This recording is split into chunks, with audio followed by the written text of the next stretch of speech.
Your system has been invaded by evil forces and it's up to you to defend it. Data Man, a new home arcade action game for the NES. Blast through waves of enemies. Counterattacks from giant spiders. Defend the system at all costs.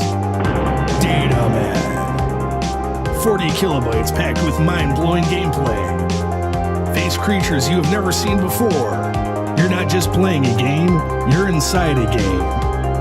The Master and his evil minions have invaded your system. Face him alone or with a friend.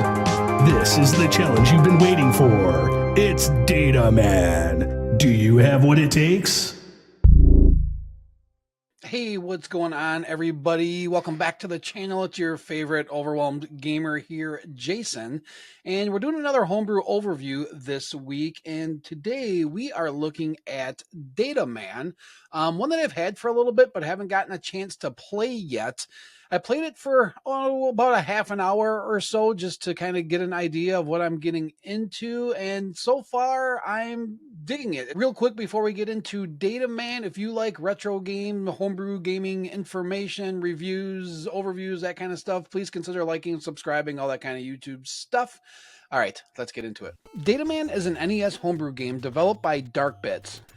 The game's aesthetic and gameplay are heavily inspired by classic arcade titles. It kind of gives me, I don't know, maybe like Robotron vibes. The premise of this one is pretty simple. You control Data Man and you have to protect the processor on this microchip you're running around from these different spiders and bigger spiders that show up later as well. You have a simple gun that you start out with, but it can be upgraded, and you can also grab bombs that make short work of the spiders. You have to watch out for other enemies as well. There's like these bee flying things that if they grab you, they can kind of hold you and you can't shoot while they're draining your energies. There's lots of hazards to watch out for, and I actually didn't complete the first stage a couple times before I got the hang of it. Once I got the hang of this one though, I really started enjoying it. It just feels like one of those games you can just pick up and play anytime. And there's also a 2-player mode too, which I'm kind of excited about. I do have the ROM for this game too, and it's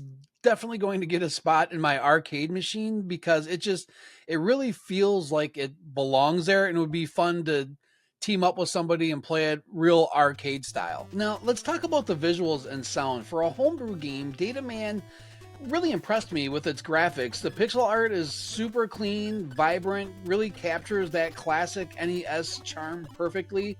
The animations are smooth. There's a nice amount of detail in the background. The enemy designs are good. There's nothing groundbreaking happening here, but everything just kind of fits right within the design of the game. One thing I really liked about this game is when you do die, it gives you like this glitchy screen. I really almost thought the game broke or froze or something went wrong, but it really fits right in. I just have to learn how to read because you can see it'll say press start in the upper right hand corner, but it'll give you the option to continue after that. But really well thought of piece of this game that just kind of adds to the overall experience.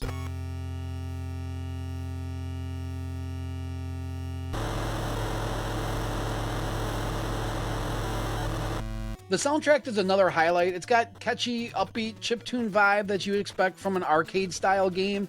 It's energetic enough to keep you in the zone without getting repetitive or annoying. Plus, the sound effects are crisp and really add to the overall experience. So what stood out to me with Data Man was it is challenging but fair. Every time I made a mistake, I felt like it was my fault and I just needed to improve, which is really what you're looking for in an NES game with a little bit of difficulty. Yeah, if you're a fan of arcade style games, Data Man is great. Whether you're playing it on your NES, like I said, I plan on putting it on my modded II arcade machine. I think it would fit perfectly there as an arcade game as well. So yeah, definitely give this one a try. I'll leave in the description all the different ways that you can purchase this one. So that's my quick overview of Data Man. I hope you enjoyed it. Let me know in the comments if you've played Data Man, if there's something that looks like it interests you. And as always, do all that YouTube stuff like subscribe and everything else. And that's it. We will see you in the next video. Late.